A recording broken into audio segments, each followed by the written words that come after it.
Sa ngalan ng Ama at ng Anak at ng Espiritu Santo.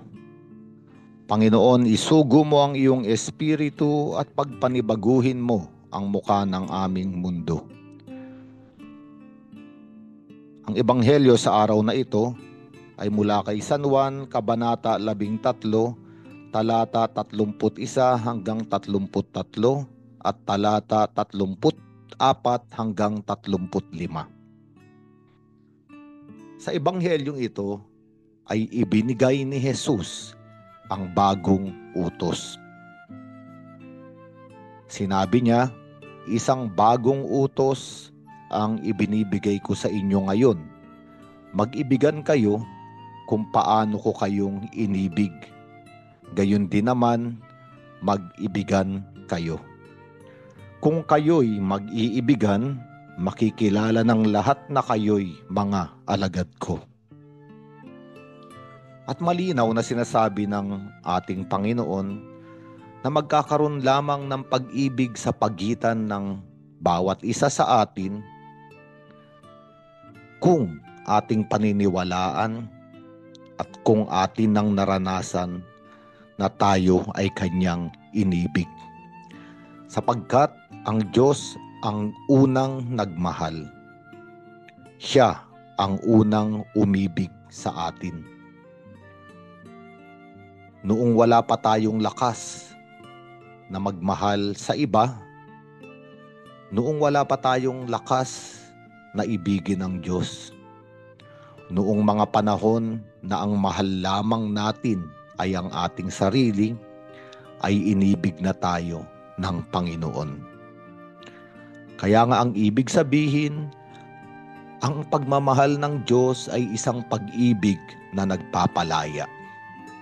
Nagpapalaya sa maliit na mundo kung saan tayo noon ay nakakulong at nabubuhay lamang para sa ating sarili. At winasak ito ng kapangyarihan ng pagmamahal ng Diyos upang tayo ay makahakbang patungo sa ating kapwa at magmahal. At ang nagtutulak sa atin para mahalin ang iba ay ang karanasan na natanggap natin mula sa pag-ibig ng Diyos. Sinabi ni San Pablo na minahal na tayo ng Diyos noong tayo ay mga kaaway pa ng Diyos. Noong tayo ay mga makasalanan pa, namatay na si Hesukristo para sa atin. Ito ang unang pag-ibig. Nahulog ang kalooban ng Diyos upang ibigin ang bawat isa, hindi noong tayo ay kaaya-aya at kamahal-mahal. Inibig tayo ng Diyos noong tayo ay malayo pa. At ang pag-ibig na ito ay isang pag-ibig na ang layunin ay kunin ang kanyang mga minamahal mula sa kadiliman at dalhin sa liwanag. Mula sa pagkawasak, dalhin sa muling paglikha. Mula sa malayo, ibalik sa mga yakap ng kalangitan. At dahil dito, ito ang naging bagong utos. Sabi ni Jesus, mag-ibigan kayo gaya ng pag-ibig ko sa inyo.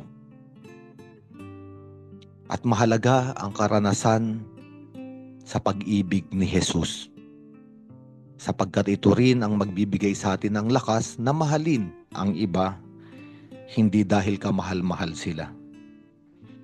Mahalin ang iba sa harapan din ng kanilang kahinaan, kamalian, kasalanan, at mga kadiliman sa buhay. Ito ang pagmamahal sa sukatan ng krus. Ang pagmamahal sa sukatan ng krus ay nung minahal tayo ni Hesukristo, kaya siya naipako sa krus. Kinuha niya sa kanyang sarili ang ating mga kasalanan. Siya ang tumanggap ng mga kaparusahan na dapat ay sa atin. Siya ang namatay sa kamatayang para sa atin. Doon niya tayo inibig.